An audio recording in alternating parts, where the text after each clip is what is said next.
السلام علیکم ورحمۃ اللہ وبرکاتہ۔ میرا نام حکیم ریاض الدین ہے، میں پیشے کے اعتبار سے طبیب ہوں۔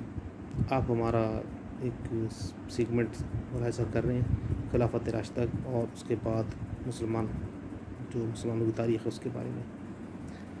تو ہم تذکرہ یزید تک پہنچے۔ یزید کی بیعت حضرت امیر معاویہ رضی اللہ تعالیٰ عنہ نے اپنی زندگی ہی میں لے لی تھی۔ حضرت امیر معاویہ کی وفات کے بعد یزید نے اپنی بیعت کا دوبارہ اعادہ کروایا، جس پر حضرت امام حسین علیہ مقام کو سخت اختلافات تھے۔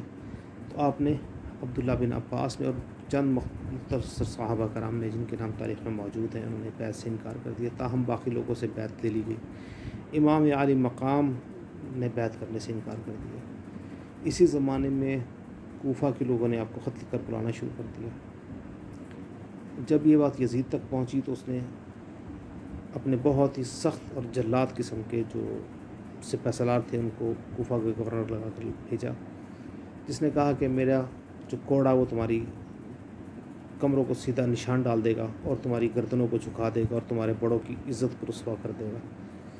اور لوگوں پر اتنا زیادہ خوف طاری کروایا کہ وہ امام عالی مقام کو بلانے کے باوجود ان کی کوئی مدد نہ کر سکے۔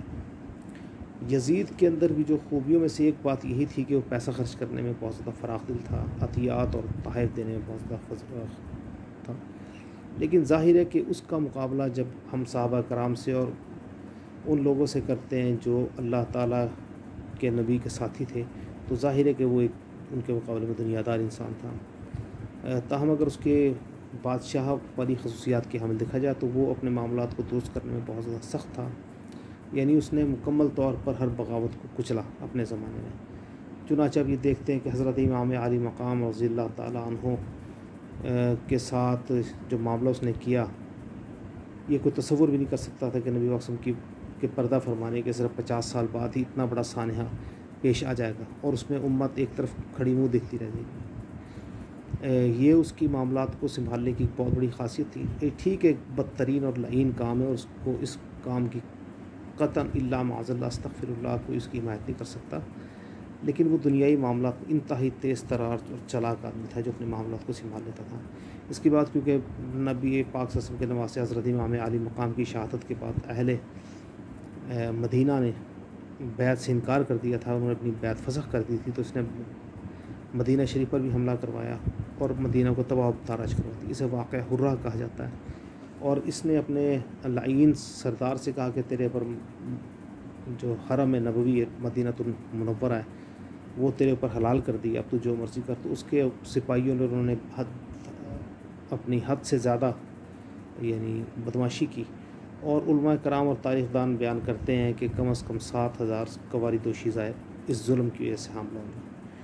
3 دن تک مسجد نبوی اور مدینہ منورہ میں اذانوں کی آوازیں نہیں آئیں۔ انتہائی سخت ابتلا کا زمانہ تھا۔ اس کا گورنر تھا ایک حجاج بن یوسف، لیکن یہ تھوڑا سا بعد میں آیا تھا۔ ٹھیک ہے، انہوں نے انتہا درجے کی سختی کی۔ بنو امیہ ہی کا ایک گورنر تھا جو مروان بن حکم کے زمانے میں آیا، جس نے حضرت سعید بن المسیب جو تابعی تھے، جو واقع حرہ کے زمانے میں بھی مسجد نبوی کو اکیلا آباد رکھتے تھے، ان کو شہید کیا اور کافی اذیتیں دے کر شہید کیا۔ تو یزید کے دور حکمران کو کبھی بھی کوئی آئیڈیل دور حکمرانی نہیں کہہ سکتا، اور لیکن وہی بات ہے کہ ہر برے انسان کے اندر بھی کوئی نہ کوئی خوبی ہوتی ہے، تو اس کی خوبی کے اندر لوگوں کے ساتھ معاملات کو بڑے پیمانے پر درست طریقے سے لے کر چلنا اور چلانا تھا، اور جس کے اندر وہ کافی زیادہ کامیاب تھا۔ پالیسیز آپ اس کی دیکھ لیں کہ اگر دنیاوی اعتبار سے اس کی حکومت کو دیکھا جائے تو اس کا دور حکومت نہایت مختصر تھا، اس کے باوجود بھی اس نے تقریباً اپنے ہر معاملے میں دنیاوی اعتبار سے اس نے کامیابی حاصل کی، چاہے اس نے اپنی آخرت کو برباد کروا لیا۔ تو اللہ تعالیٰ اس کے حال کو بہتر جانتے ہیں۔ اللہ تعالیٰ ہم سب کو معاف فرمائے۔ یا اللہ پاک، ہم اپنے حال کو جانتے ہیں، لیکن یا اللہ پاک ہم بہت سارے نیک اعمال کرتے ہیں اللہ پاک، لیکن آپ کی نظر میں وہ پسندیدہ نہیں ہوتے۔ یا اللہ پاک اس کے لیے ہمیں معاف فرما دیجیے، نیک پسندیدہ معاملات اور اعمال کرنے کی توفیق نصیب فرما، اپنے حبیب حضرت محمد صلی اللہ علیہ وسلم کے طریقے پہ چلنے کی توفیق نصیب فرما، تمام گناہوں کو معاف فرما۔ صلی اللہ تعالیٰ علیہ وسلم محمد و علیہ وسلم۔